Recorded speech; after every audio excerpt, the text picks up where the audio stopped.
있는 말씀입니다.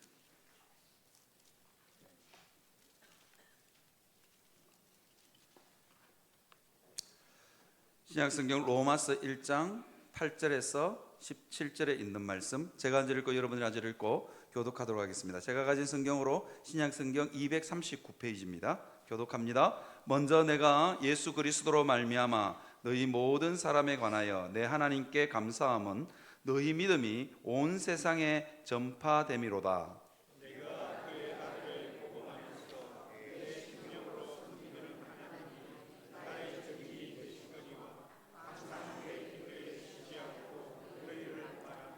어떻게 하든지 이제 하나님의 뜻 안에서 너희에게로 나아갈 좋은 길 얻기를 구하노라.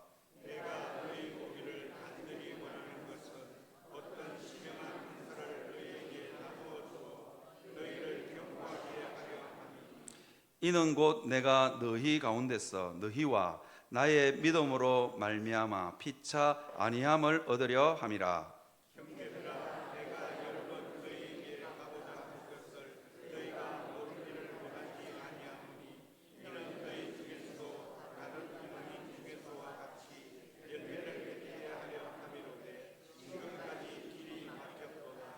헬라인이나 야만인이나 지혜 있는 자나 어리석은 자에게 다 내가 빚진 자라.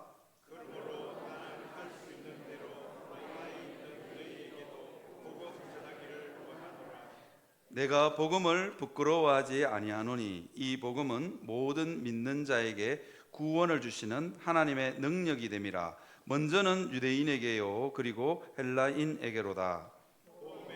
하나님의 의가 나타나서 믿음으로 믿음에 이르게 하나니 기록된 바 오직 의인은 믿음으로 말미암아 살리라 함과 같으니라. 아멘. 네, 오늘 우리가 읽은 본문은 이게 사도 바울이 로마 교회를 방문하고 싶은 이유를 기록해 놓고 있습니다. 이렇게 피도 한 방울 안 섞였고 한 번도 본 적 없는 로마 교회지만 사도 바울은 너무너무 보고 싶고 너무너무 가고 싶고 로마 교회 교인들만 생각하면 너무너무 감사했습니다. 우리가 하나님의 은혜를 제대로 체험하는 사람, 하나님의 복음을 제대로 체험한 사람은 이렇습니다. 다 미안하고, 오늘 본문의 표현을 빌리면 이런 겁니다. 헬라인이나 야만인이나 지혜 있는 자나 어리석은 자에게 다 내가 빚진 자라. 빚진 자의 마음으로 미안하고 감사하고. 18절에 보니까 이렇게 되어 있죠. 너희 모든 사람에 관하여 내가 하나님께 감사함은. 한 번도 본 적이 없는 로마 교회 교인들을 보면서, 한 번도 은혜 입은 적이 없는 로마 교회 교인들을 보면서, 로마에 있는 교회, 로마에서 신앙생활하는 교인이 있다는 그 자체로 사도 바울은 감사하고 있고 미안하고 빚진 자로 살아간다는 겁니다. 그리고 보고 싶다는 겁니다. 은혜를 제대로 깨달은 사람은 이와 같습니다. 성도가 보고 싶어요. 그리고 그 성도에게 너무 감사해요. 그리고 미안해요. 이게 은혜 받은 자의 모습입니다. 성도만 보면 짜증이 나고 다시는 안 봤으면 좋겠다. 그건요, 잘 들여다보면 내 마음이 병든 겁니다. 내게 은혜가 너무 메마른 겁니다. 여러분들은 가끔씩 주일날 가끔씩이라 그랬습니다. 가끔씩 주일날 교회 오시면서 제가 보고 싶습니까? 저는 여러분들 주일마다 보고 싶어요. 그렇죠? 이게 은혜를 저하고 여러분들하고 피 한 방울 섞였습니까? 뭐 여러분들이 뭐 그렇게 막 보면은 막 예쁘구나 그렇지도 않으시잖아요. 그런데도 뭐 할머니들이 많으신데 뭘, 그죠? 그런데도 여러분들이 보고 싶은 이유가 예수 그리스도 때문입니다. 은혜를 제대로 체험한 사람은 성도가 보고 싶고 성도에게 미안고 그렇습니다. 제가 여러분들에게 이야기를 하나 해드리려고 합니다. 김제에 가면 기역자 교회라고 있습니다. 진짜로 교회가 한옥으로 지어졌는데 기역자로 생겼어요. 우리나라에 복음이 처음 들어올 때 이 기역자 교회가 왜 기역자로 지어졌냐? 목사님은 이 기역자의 꺾이는 부분에서 설교를 합니다. 그러면 남녀가 유별하기 때문에 남녀가 같이 한 방에서 예배드리는 건 부정한 거예요. 그러니까 이게 쌍놈들이나 하는 짓인 거예요. 그러니까 우리나라에 복음이 처음 들어올 때 기역자로 딱 지어가지고 남자 성도들은 목사님을 정면에서 쳐다보고 여자 성도들은 이쪽에서 예배를 드리는 거예요. 그러니까 목사님 옆 뺨을 보면서 옆모습을 보면서 예배드리는 그런 교회가 있습니다. 이 교회에 한국 교회사에 남을 만한 유명한 이야기가 있습니다. 이 교회에서 장로를 뽑게 되었습니다. 근데 공교롭게도 장로 후보로 올라온 사람이 머슴하고 주인이 올라오게 됐어요. 머슴의 이름은 누구냐면 이자익이라는 사람인데 경남 남해 사람인 것 같습니다. 천의 고아로 자라서 구걸하고 빌어먹다가 떠돌아다니다가 전북 김제까지 흘러간 것 같습니다. 그런데 한 부잣집에 마구간 머슴으로, 그러니까 소나 양을 치는 마구간 머슴으로 머슴살이를 하고 있었습니다. 그 다음에 이 집 주인은 조덕삼이라는 사람인데 아주 김제에서 부자였던 것 같습니다. 그래서 이자익과 함께 이자익을 머슴으로 부리면서 신앙생활을, 이 기역자 교회에서 신앙생활을 하고 있었습니다. 그런데 해필이면 이 머슴이 신앙이 좋아가지고 후보에 올라간 거예요. 주인하고 머슴하고 같이 올라갔어. 여러분, 누가 돼야 정상입니까? 주인이 돼야죠. 아니, 머슴이 주인을 제치고 주인을 따돌리고 장로가 되는 순간 이게 지금 머슴 자리가 날아갈 판이에요. 그런데 공교롭게도 투표를 했는데 조덕삼은 떨어지고 이자익이 돼버린 거야. 이게 난리가 난 거예요. 난리가. 그런데도 이 조덕삼이라는 사람은 자기 머슴을 장로로 잘 섬겼다 그럽니다. 어떻게 잘 섬겼냐? 머슴도 안 자르고 머슴도 살게 해주고 교회 가면 장로님 하고 머리를 숙이고, 그리고는 이 교회에 목사님을 한번 청빙하게 됐는데 가만히 보니까 머슴살이 하던 이 이자익이 너무너무 신앙이 괜찮은 거예요. 그러니까 조덕삼이 다음에는 장로가 된 것 같아요. 그래서 장로가 돼서 이 조덕삼 장로가 자기 집에 머슴 사는 이자익을 신학교에 보내서 학비도 되고 다 돼서 자기 교회 담임 목사님으로 청빙합니다. 장로님 하던 분이 이제 목사님 하면서 일평생 잘 섬겼대요. 그러니까 그 교회는 언제나 감사가 흘러넘치는 거죠. 조덕삼 장로는 목사님 얼굴만 쳐다봐도 감사하고, 목사님은 조덕삼 장로만 쳐다봐도 감사한 거예요. 이게 복음을 제대로 깨달은 사람은 이와 같습니다. 세상에 작동하는 원리와는 전혀 다르게 행동합니다. 나중에 하나님이 이 집에다가, 이 두 집안에다가 복을 많이 부어 주신 것 같아요. 그래서 이 조덕삼의 손자 조세영은 국회의원이 되었고, 그 다음에 이자익의 손자 이규환은 한국 카이스트라는 대학이 있는데 거기에 고분자학 최고 한국 1인자로 교수가 된 모양입니다. 그런데 이자익이 설립한 대전신학교에 현판식을 걸기 위해서 두 자손들이 만난 거예요. 두 자손들이 그 현판식 걸기 위해서 만난 거야. 그러니까 이자익의 손자들이 이 조덕삼 장로의 자손들도 초대를 한 거예요. 초대를 해서 두 가문이 함께 그 대전신학교의 현판식을 걸게 됐습니다. 그 손자 이규환이 그 조덕삼의 자손들 앞에서 큰 절을 넙죽했답니다. 우리 할아버지께서 주인을 잘 만났습니다. 만약에 우리 할아버지가 주인을 잘 만나지 못했더라면 오늘의 우리도 없고 할아버지도 안 계셨을 겁니다. 그러면서 큰 절을 넙죽했답니다. 그 절을 받는 조덕삼 장로의 자녀들도 너무 감사하고 너무너무 감사한 거예요. 여러분, 복음의 은혜가 있는 곳에는 언제나 감사가 흘러넘칩니다. 감사가 흘러넘칩니다. 어떤 환경이라 할지라도 감사가 흘러넘치고요. 그리고 늘 빚진 자의 마음으로, 여러분 옆에 있는 성도들 보면 미안하셔야 됩니다. 잘 보내줘서 미안코, 그죠? 여러분 좀 옆에 있는 성도들 보시면서 늘 짜증이 나고 쟤만 없었으면 뭐 그렇게 하시면 안 된다니까. 그죠? 저 왼수만 보기 싫고 이런 게 아니에요. 은혜가 임하면 미안하고 빚진 자의 마음으로. 사도 바울이요 뭐라고 이야기하냐면 나는 헬라인이나 야만인이나 지혜자나 어리석은 자에게. 여러분, 헬라인이나 야만인이나 이 말이 무슨 뜻이냐면 이런 뜻이에요. 헬라인, 나하고 진짜로 안 맞아. 나하고 진짜로 안 맞는 언어가 다르고 문화가 달라. 어떻게 저런 음식을 먹지? 여러분, 외국인들이 여기도 지금 외국인들이 한번 와 계시는데, 외국인들이 우리 교회 와가지고 우리 교회 하는 게 아니고 우리나라 와가지고 개고기 먹는 거 보면 막 기겁을 합니다. 막 그죠? 완전히 그냥 상종하기 싫은 존재. 문화가 다르고, 그 다음에 지혜자야 존경할 수 있겠지만 어리석은 자에게도 빚진 자인 거예요. 우리는 다 누군가로부터 신세를 지고 삽니다. 제가 명절에 가끔씩 아니죠, 명절마다 처갓집에 갑니다. 그런데 명절마다 처갓집을 갈 때마다 20년 동안 들은 기도가 있어요.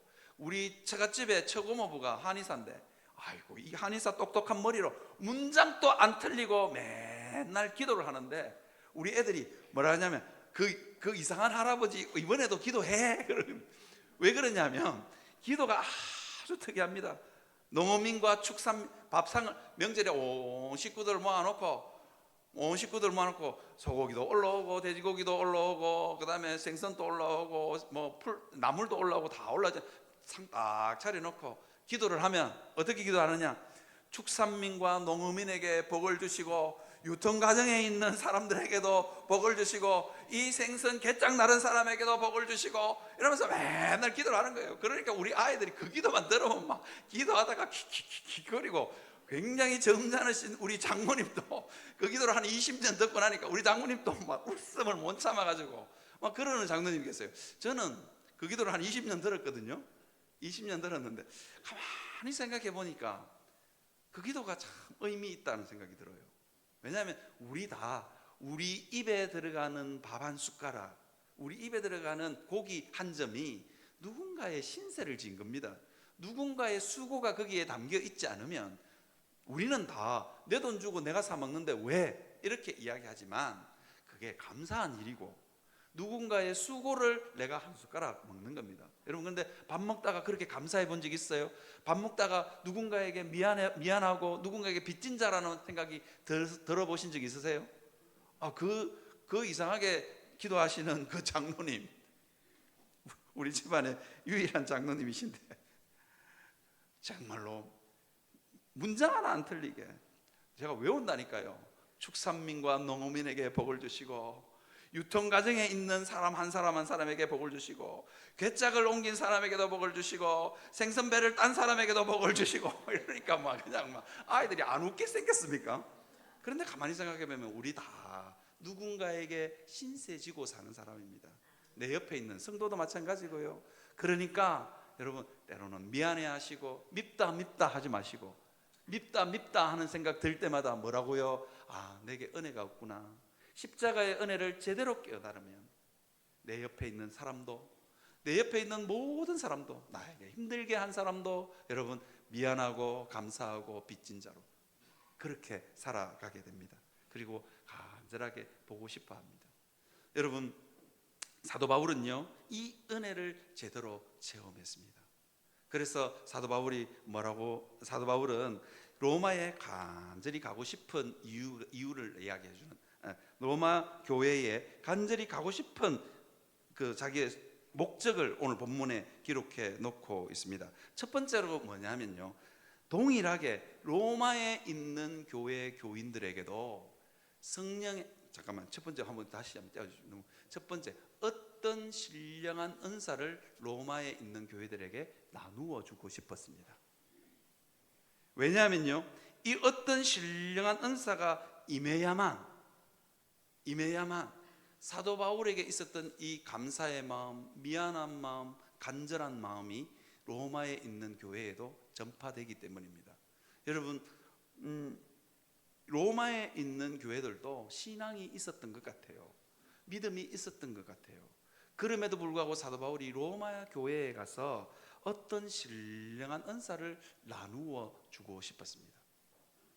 어떤 신령한 은사를 나누어 주고 싶었는데 왜 신령한 은사를 어떤 신령한 은사라고 표현했을까 하는 겁니다. 여러분 신앙생활 하시면서 가끔씩은 이 기쁨, 이 은혜가 어디서 왔는지 모르는 그럴 때가 종종 있어야 정상이에요. 그래야 감사의 마음이 피어나고 빚진 자예요. 아니 도저히 이 은혜가 어디서 왔지, 이 기쁨이 어디서 왔지, 이렇게 되셔야 된다니까요. 그래야 이게 어디서 왔지 하는 이게 있어야만 어떤 일이 벌어지냐면 내 마음에 억울함이 녹아내리고 내 마음에 미움이 녹아내린다니까요. 모든 세월들의 상처가 여러분 녹아내리고 치유되고 고쳐진다니까요. 저는 가끔씩 제가 종종 말씀드리잖아요. 저는 우리 어머니로부터 우울증을 물려받았습니다. 저 그렇게 안 보이지만 되게 소심한 남자입니다. 저는 우울증을 물려받았는데 20대 초반에는 그게 너무너무 힘들었습니다. 너무너무 힘들고 여러분 어느 날 갑자기 기분이 쫙 가라앉아가지고 이게 왜 살지 이런 느낌이 드니까요. 그런데 문제는 뭐냐, 지금은 그 하나님 앞에 그 우울증 한번 좀 하나님 걷어가 달라고 제가 기도한 지 한 20년, 지금 40대 후반쯤 되니까 이 우울증이 저에게 복입니다. 이유가 뭐냐면요, 가끔씩 새벽기도 오를 때마다 진짜로 우울해서 이 새벽기도 누가 만들었나, 눈 뜨고도 새벽기도가 오기 싫을 때가 종종 있거든요. 그런데 가끔씩이 아니죠, 우울증이 올 때마다 하나님이 어떻게 하시냐면 진짜로 바닥 밑에 내려가 있는데 하나님이 저를 쑥 당겨 올리는 느낌. 여러분 그거 아세요? 그리고는 내 마음속에 알 수도 없고 설명할 수도 없고 출처도 모르겠고, 그런데 내 마음속에 기쁨이 밀려와. 기쁨이 쑥 하고 밀려와.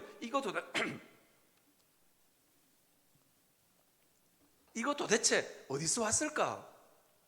뭐냐면요, 이게 신령한 은사입니다.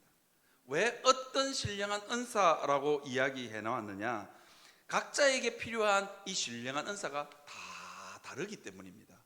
각자에게 필요한 신령한 은사, 아무리 생각해봐도 하나님의 신령한 은사가 내게 있는 거, 밀려 들어오는 거거든요. 그래서 요한복음 3장 8절에 보니까 이렇게 되어 있습니다. 바람이 임의로 불매 내가 그 소리는 들어도 어디서 왔는지 어디서 와서 어디로 가는지 알지 못하나니 성령으로 난 사람도 다 그러하니라. 그렇게 바람이 어디서 불어서 어디로 가는지는 모르겠어요. 그런데 어쨌거나 바람 소리는 들려. 그런 것처럼 우리에게도 성령 하나님의 신령한 은사가 내게 밀려오는 거예요. 여러분 이게 있어야 교회가 교회다워집니다. 이게 있어야 교회가 교회다워진다니까요. 여러분 있잖아요, 우리 언젠가 한국 교회의 주된 화두가 뭐냐면 다음 세대입니다. 어느 날 갑자기 교회가 막 달려와서 뒤돌아보니까 젊은 청년들이 교회에 없어. 우리도 마찬가지죠. 내 자녀들이 예수 안 믿어. 내 자녀들이 예수 믿을지 안 믿을지 몰라. 우리 교회도 사실은 그런 분들 많잖아요. 여기에 그런 분들 앉아 계시면 한번 들어보세요. 부모님 체면 때문에 억지로 와 앉아 있는, 너무 고맙습니다. 그죠? 부모님이 잔소리를 하니까 우리 집도 마찬가지입니다. 잔소리를 하니까 막 부모님 어머니 얼굴, 아버지 얼굴, 아이고 그래도 막 그러면서 앉아 계시는 분들, 여러분 이렇게 한 세대가 흐르면요 교회 문 닫습니다. 교회에 진짜 필요한 게 뭐냐? 성령의 신령한 은사, 성령의 바람이 어디서 불어서 오는지는 모르겠지만 불어야 됩니다. 그렇지 않으면 그냥 한국교회 앞으로 문 닫을 거예요. 젊은 세대들도 억지로 신앙생활하는 것도 한계가 있지. 다 이게 은혜를 경험해 본 사람들이 모여 있는 곳이 교회입니다. 우리 처남도 목사거든요. 우리 처남이 한 1000명인가요? 한 800명 되는 교회 부목사로 사역할 때 매형 참 이상하지? 참 이상한 거 알아요? 그러더라고. 뭐가 이상한데? 그러니까 우리 교회의 일부 예배는 머리 하얀 어르신들이 온대요. 그리고 2부 예배 때는 청년들하고 젊은 세대들이 예배를 드린대요. 그런데 예배 드리는 숫자가 일부 어르신들 모이는 예배 숫자는 뭐 어르신들 예배 드리는 숫자는 청년들, 젊은 사람들이 예배 드리는 거 반도 안 된대. 반도 안 되는 거, 반 정도밖에 안 된대요. 그런데 헌금은 머리 하얀 어르신들이 드리는 그 예배에서 더 많이 나온다는 거예요. 숫자는 2부가 2배인데 헌금은 1부가 2배라는 거예요. 이게 뭘 말하느냐? 은혜를 체험했느냐, 은혜를 체험하지 않느냐에 따라서 완전히 달라지는 겁니다. 우리가 그 부분에서 정말로 어떤 신령한 은사가 바람이 임의로 불어서 어디로 가는지는 모르겠지만 알 수도 없고 설명할 수도 없는 그 은혜가 우리에게 불어야 됩니다. 여러분, 그 신령한 은사를 여러분 사모하시기를 바랍니다. 에스겔 3장 7절에 37장 9절에 보니까 이렇게 되어 있습니다. 하나님이 에스겔 선지자에게 또 내게 이르시되 인자야 너는 생기를 향하여 대언하라. 생기에게 대하여 대언하여 이르기를 주 여호와께서 이같이 말씀하시기를 생기야 사방에서부터 와서 이 죽음을 당한 자에게 불어서 살아나게 하라. 이렇게 이야기합니다. 여러분, 이게 성령의 은사가, 이 성령의 신령한 이 은혜가 어디서 오느냐? 사방에서부터 온다. 어디서 오는지는 모르겠어요. 나를 둘러싸고 있는 모든 환경들 가운데서 이 은혜가 임한다는 거예요. 그래서 여러분 이걸 가르쳐서 이 부분을 보면서 여러분 정말로 어디서 올지는 모르지만 하나님 내게 이 어떤 신령한 은사가 임해야만 하나님 이게 감당이 됩니다. 그렇게 여러분 기도하시기를 바랍니다. 우리 교회는 안 임할 거야, 이런 곳에는 안 임할 거야, 그런 편견 다 버리시고요. 하나님 살려고 하니 성령의 은사가 필요합니다. 하나님 아버지, 우리 죽음 같은 우리 가정, 죽음 같은 우리 자녀에게 주님 성령의 이 어떤 신령한 은사가 필요합니다. 이 은사를요 자꾸만 방언이나 병 고치는 거나 이런 거 말고요, 하나님의 임하심, 이상하게 어디 뭔지는 모르겠지만 하나님께서 내 마음을 감동해. 우리 집 사람하고 가끔씩 어렸을 때 이야기를 합니다. 뭐 어렸을 때 이야기를 하는 거는 내 말고 다른 좋아하는 사람이 있었나 뭐 그런 것도 궁금하기도 하고 그 놈은 어디가 있을까 그것도 궁금하고, 그래서 가끔씩 우리 집 사람이랑 어렸을 때 이야기하다가 어느 날 한번 어렸을 때 이야기하다가 우리 사람이 이런 이야기를 해요. 자기는 초등학교 1학년 때 교회 가는 게 너무 좋았대. 그래서 밤에도 가고 새벽에도 가고 자꾸 갔다는 거예요. 그러니까 우리 집 사람 어머니가 애가 자꾸 나돌아다니니까 야단을 치더래. 너 어디 가냐고. 교회 간다고. 가지 말라고. 어디 애가 자꾸 나돌아다닌다고. 그래서 매를 들시더래. 그래도 교회를 가고 싶대. 교회 가는 게 그렇게 좋았대. 왜 좋았는지도 그때는 몰랐대. 그게 성령이 임한 겁니다. 그 교회에는 성령이 충만한 겁니다. 그 교회가 어떻게 생겨 먹었는지, 그 교회가 어디 있는지도 모르겠지만 부산 어디에 있었는 교회라고 합니다. 이게 성령이 충만한 교회입니다. 여러분, 우리 교회에 이런 은혜가 있었으면 좋겠습니다. 제가 한 번씩 종종 지난 금요일에도 말씀드렸는데 우리 교회에는 성령이 임하지 않을 거야 그런 생각하지 마시고, 여러분 옥하는 목사님이 이제 돌아가셨으니까 옥하는 목사님 모교회, 제가 그 교회랑 인연이 좀 있습니다. 제가 그 교회를 좀 압니다.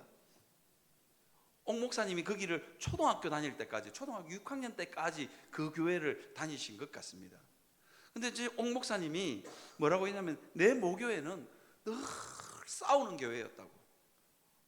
늘 싸우는 교회였대요. 장로님이 예배 시간에 고래고래 고함을 지르면서 막 여러분 옛날에는 헌금 거둘 때 헌금함을 짝대기에 이렇게 헌금함 달아가지고 이렇게 돌렸거든요. 여기서 드신 분들 아시죠? 이렇게 돌렸습니다. 저도 어렸을 때 기억이 납니다. 그런데 장로님이 화가 나면 헌금함 딱 떼고는 그 헌금함 매달았던 그 막대기로 막 호롱불을 탁탁 깨버리는 거 얼마나 무섭겠어요. 불이 붙어 있는 호롱불을 깨니까 온 교회 불이 확 나면서 막 그 호롱불이 깨지. 예배 드리지 말고 집에 가라는 거야. 그렇게 성질대로 하고 막 그러니까 그 교회 여집사님들이 애기 덜쳐 업고 와서 새벽마다 울고 예배 시간마다 울었던 거예요.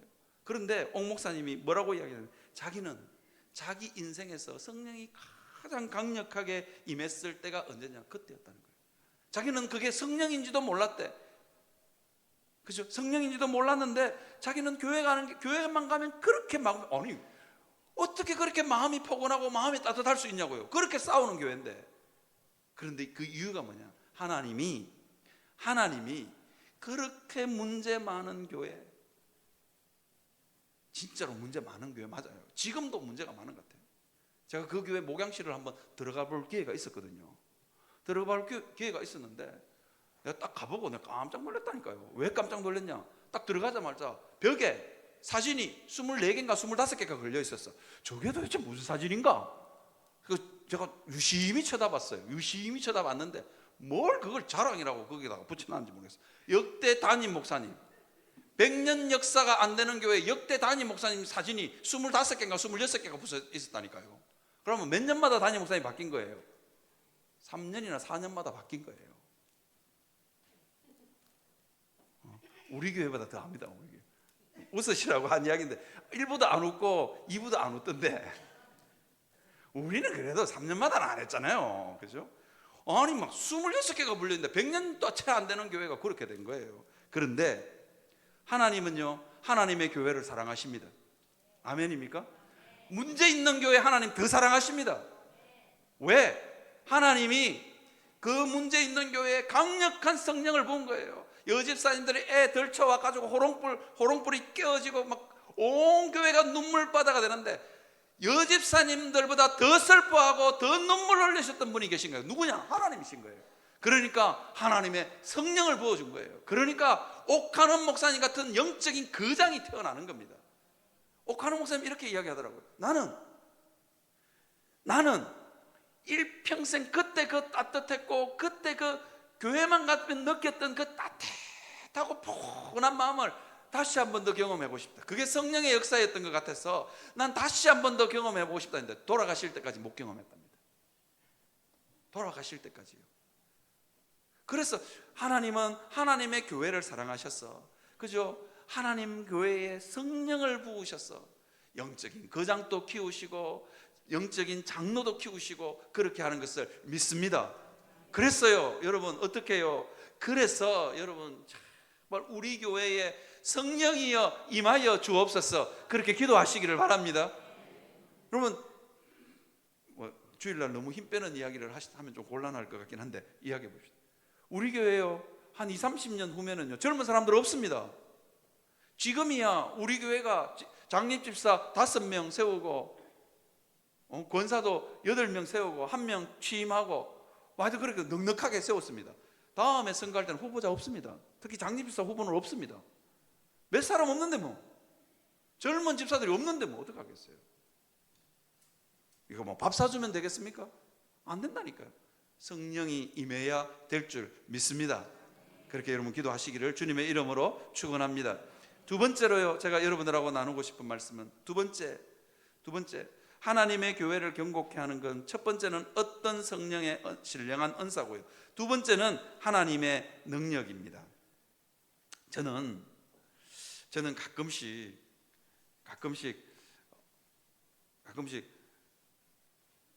화장실에서 샤워하고 나와서 거울을 쳐다보다가 저는 가끔씩 깜짝 놀랄 때가 있습니다. 왜 놀라냐니까 거울 속에 우리 아버지가 있더라고. 나는 깜짝 놀랐어. 거울을 보고 있는데 와 아버지 안녕하세요 인사할 뻔했다니까요. 아니 내 얼굴을 딱 쳐다보고 있는데 우리 아버지가 살면 살수록 아버지를 너무너무 닮아가는 것 같아요. 그런데 문제는 뭐냐니까 우리 애들을 봐도 우리 애들을 그러고는 또 뒤돌아보니까 우리 애들이 내를 너무 많이 닮았어. 아니 꼭 안 물려받았으면 좋겠는 걸 물려받아가지고 우리 할아버지는요 진짜로 제가 누누이 말씀드리지만 우리 할아버지는 술 잡숫고 고함 지르면 옆 동네까지 고함이 들린다 할 정도로 분노 조절 장애자였고 우리 아버지도 그랬고 저도 그렇고 그러는 날 돌아보니까 우리 애들도 지금 웩 하면서 고함을 지르고 우리 집에 기르는 강아지도 이놈이 내 닮아가지고 왕 하고 고함을 지르고 그래요. 미치겠어. 여러분 이게 그래서 제가 무슨 말씀을 드리고 싶었냐면 저는요 젊었을 때는 저는 우리 어머니로부터 우울증을 물려받았다고 생각하고 정말로 착실하게 기도로 이거 실험했습니다. 실험하고 나니 한 40대 후반쯤 되니까 그게 끊어졌어. 저는 진짜 우리 어머니에게 내게 물려준 우울증이 저에게 축복이라고 생각합니다. 어느 누가 목사가 1년에 한 서너 번씩 쭉 바닥에 내려가 있는데 하나님이 나를 막 바닥 가운데서 쭉 끌어올리면서 알 수도 없는 기쁨, 알 수도 없는 설레임, 알 수도 없는 없이 살아가고 싶은 마음이, 성도들 사랑하고 싶은 마음이 막 피어올라요. 이게 어디서 왔지? 하나님으로부터 온 거죠. 그 우울증이 저주인 줄 알았는데 축복의 통로로 바뀐 겁니다. 저는요, 이 제 분노 조절 장애도 이게 이제 저는 지금부터 기도합니다. 주님, 예수 그리스도의 보혈을 덮습니다. 내 힘으로 안 되니 우리 자녀들에게 있는 것도 하나님 예수 그리스도의 보혈로 덮습니다. 그렇게 축복하고 나아갑니다. 여러분, 그렇게 여러분 하나님 앞에 한번 예수 그리스도의 보혈로 덮으시기를 바랍니다. 왜냐하면요, 복음에는 하나님의 능력이 나타나기 때문입니다. 하나님의 능력이 있다니까요. 여러분들의 힘으로 안 되는 거 기도하면 하나님께서 하나님의 능력으로 고치시고 치유하심을 여러분 믿으시기를 바랍니다. 어느 분이 그러더라고요. 우리 남편은 알코올 중독자, 평생을 술 먹었다고. 기도하면 목사님 끊어질까요? 그렇게 묻더라고요. 솔직히 말하면 자신이 없어요. 평생을 술 먹은 사람이 어떻게 술을 끊어? 그래도 목사가 할 말 기도하세요. 기도밖에 답이 어디 있겠습니까? 그랬더만 어느 날 갑자기 연락이 왔어요. 우리 남편이 술 끊었대. 어째 끊은 줄 아십니까? 나이가 들어가지고 힘이 빠져가 더 이상 술 못 먹는데. 그래서 제 집사님 보고 그랬어요. 보이소? 끊어지기는 끊어지잖아요. 이 남편이 힘이 빠져가 술만 먹으면 술병이 나가 이제 술을 못 먹는데, 그러니까 어떻습니까? 라고 물으니까 우리 남편 술만 안 먹으면 너무 착하다고. 힘이 빠져가 술 못 먹는데도 옛날 술 안 먹었을 때 그 착한 모습만 나와서 이제는 좀 살만하고 우리 남편이 불쌍하대. 여러분, 하나님 앞에 기도하면 언젠가 하나님께 기도하면 하나님의 능력이 여러분의 삶 가운데 나타날 줄 믿습니다. 여러분 있잖아요, 외국 생활을 좀 해보신 분들은 잘 압니다. 백지수표라고 여러분 들어보셨어요? 체크북이라 그러거든요.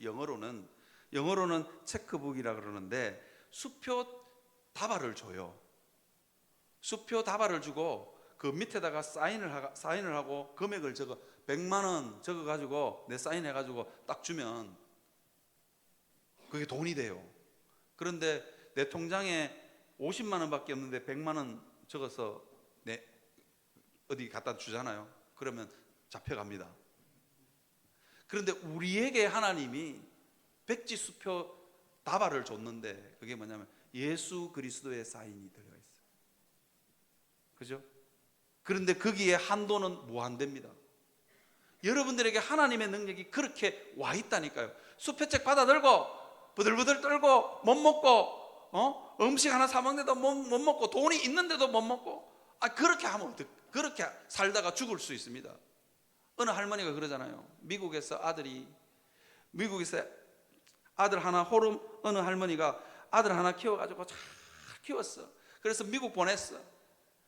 그런데 미국 보낸 아들이 돈을 안 보내주는 거야. 돈을 안 보내줘. 할머니가 쫄쫄 굶고 동네 사람들이 다 욕을 한 거예요. 저놈은 쌍놈의 새끼 이러면서 욕을 했는데 알고 보니까 아들이 미국에서 돈을 달달이 차곡차곡 보내서 은행에 차곡차곡 쌓여 있는데 할머니가 그게 돈인지도 모르고 못 쓴 거야. 여러분, 자칫 잘못하면 우리가 이렇게 살 수 있다니까요. 하나님의 복음의 능력이, 하나님의 능력이 우리에게 와 있다니까요. 많은 사람들이 사도 바울이 이렇게 고백합니다. 내가 복음을 부끄러워하지 아니하노니 이 복음은 모든 믿는 자에게 구원을 주시는 하나님의 능력이다. 어떤 사람은 복음을 부끄러워합니다. 이 복음에 무슨 능력이 있겠냐? 이 복음이 내 삶을 어떻게 고치겠냐? 이 복음이 우리 자녀들을 어떻게 고치겠느냐? 그렇게 생각할 수 있습니다. 그런데 누군가는 이 복음의 능력을 믿고 누군가는 엎드려 기도한다니까요. 기도하는 사람들마다 이 복음의 능력을 경험할 줄 믿습니다. 얼마 전에 제가 설교 시간에 제가 중고등부 때 가르쳤던 음대, 고3 때 음대 너무 가고 싶어서 저하고 상담했던 밀가루 툴툴 털고 왔다는 그 이야기 제가 해드렸잖아요. 그 집 엄마가 한 달 전인가요? 저한테 연락이 왔어. 뭐라고 연락이 왔냐? 목사님, 그 밀가루 털털 털고 음대 가고 싶다는 아들은 둘째 아들이고 우리 큰아들 목사님 교회 보내도 되겠습니까? 그렇게 문자가 왔어. 아니, 목사가 온다는데 그 싫어할 사람이 어디 있겠습니까? 당연히 와도 되지요. 그렇게 문자를 보냈어요. 아니나 다를까 이게 해군 대위인데 부산에 여기 배군포에 발령을 받았대. 아이고, 미리 내 또 설레발이 있어서 또 욕도로 물까는 모르겠는데 다음 달에 우리 교회 온답니다. 발령은 이미 났고 이사는 다음 달에 해서 온답니다. 그래서 제가 그 권사님이랑 통화를 하면서, 그때는 집사님이셨는데 진짜로 눈물의 세월, 맨날 가슴을 치고 이놈의 새끼들 진짜 막 못 살겠다면서 가슴을 치고, 한 놈은 음대 가고 싶다고 애를 먹이고 또 다른 한 놈은 또 얘를 먹였는데 우리 교회 올 거라서 말을 못 하겠어요. 우리 교회 다음 달에 왔는데 골치 아프잖아. 그러니까 이놈 또 얘를 먹이고 그때는 집사님인데 목사님 죽겠다고 그런 세월들을 보냈는데 어느 날 훌쩍 커가지고 효자 아들이 됐더라고요. 이유가 뭐냐니까 얼마 전에 4년 전인가 5년 전에 자기 남편 집사님이 돌아가셨대. 그런데 이 아들이 진해에서 근무하면서 엄마 외롭다고, 엄마 혹시나 혼자 있는 게 너무 외로울까 싶어서 이 아들이 4년간 진해에서 부산을 왔다 갔다 한 거예요. 그리고 4년 하고는 뭐라 그러냐니까 야야 이제 다른 오지 마라 그러면서 부산으로 발령이 날 것 같은데 엄마, 부산하고 대구는 부산은 진해보다 대구 더 가까워. 그런데 엄마가 오지 마라, 나는 괜찮다 그러면서 우리 교회를 보내줬어요. 여러분, 이게 눈물의 세월들을 여러분, 흘리는 사람과 흘리지 않은 사람의 결과는 완전히 다릅니다. 아니, 여러분들의 젊었을 때, 2부 예배는 어르신들이 많으니까 여러분들 젊었을 때 눈물의 세월을 보내야 되는, 눈물을 흘려야 될 때 그 시기를 놓친 분들에게 제가 말씀드리고 싶습니다. 지금이라도 늦지 않았습니다. 눈물의 세월을 여러분 보내시기를 바랍니다. 하나님 앞에 하나님의 능력이 나타나게 해 주옵소서. 그렇게 기도할 수 있는 여러분들이 되시기를 바랍니다. 로마서 1장 17절에 보니까 이렇게 되어 있습니다. 믿음으로 믿음에 이르게 하나니, 그렇게 되어 있습니다. 여러분, 우리의 믿음은요 근육입니다. 근육은요 자꾸 쓰면 늘어납니다. 제가 가끔씩 이야기 드리잖아요. 제가 요즘은 헬스장 안 가지만 옛날에는 가끔씩이 아니고 헬스장을 다닌 적이 있습니다. 처음에 갔을 때 딱 누워가지고 역기를 딱 들었거든요. 들고는 딱 내렸어. 근데 문제는 뭐냐니까 그리고는 못 올리겠더라고. 와, 진짜로요 죽을 것 같더라고. 이 깔려가지고 죽을 것 같고, 옆으로 이렇게 돌리면 다칠 것 같고, 아니 헬스장 바닥을 꽝 찍든지 아니면 그게 넘어가면서 내 몸을 칠 것 같은 거예요. 땀을 바짝바짝 흘리고 끙끙거리고 있는데 이게 뭐 도와달라고 말도 못 하겠고 자꾸 이렇게 땀 빡 흘리고 있는데 얼굴 별거 때가 있으니까 할아버지 한 분이 그러더라고요. 아이고 젊은 사람이, 그러면서 한 손으로 들어올리더라고요. 그런데요, 제가 그 헬스장을 3개월인가 4개월을 다녔는데 그 다음에는 이게 한 3개월 하고 나니까 이게 딱 올라가더라고요. 왜? 근육이 늘었다는 거죠. 여러분, 믿음은요 근육입니다. 자꾸 쓰셔야 됩니다. 왜 여기에 믿음으로 믿음에 이르게 한다 그렇게 되어 있느냐? 믿음은 자꾸 쓰셔야 됩니다. 여러분, 그래서 여러분 삶의 모든 순간순간들마다 여러분 믿음으로 좀 쓰시기를 바랍니다. 아니, 내 인생 가운데 내 힘으로 해결 안 되는 문제 있으면 하나님 앞에 예수 그리스도의 보혈로 덮습니다. 하나님, 이 문제가 하나님의 능력으로 술이 끊어지든지 내 안 좋은 성격이 고쳐지든지 여러분 그런 역사 있기를 여러분 날마다 기도하시기를 주님의 이름으로 축원합니다. 저는요 나이가 50이 다 됐어. 하나님, 젊었을 때는 경상도 남자라면 고함을 잘 질러야 된다는 우리 집안의 가문과 전통에 따랐어. 고함 지르고 잘 살았습니다.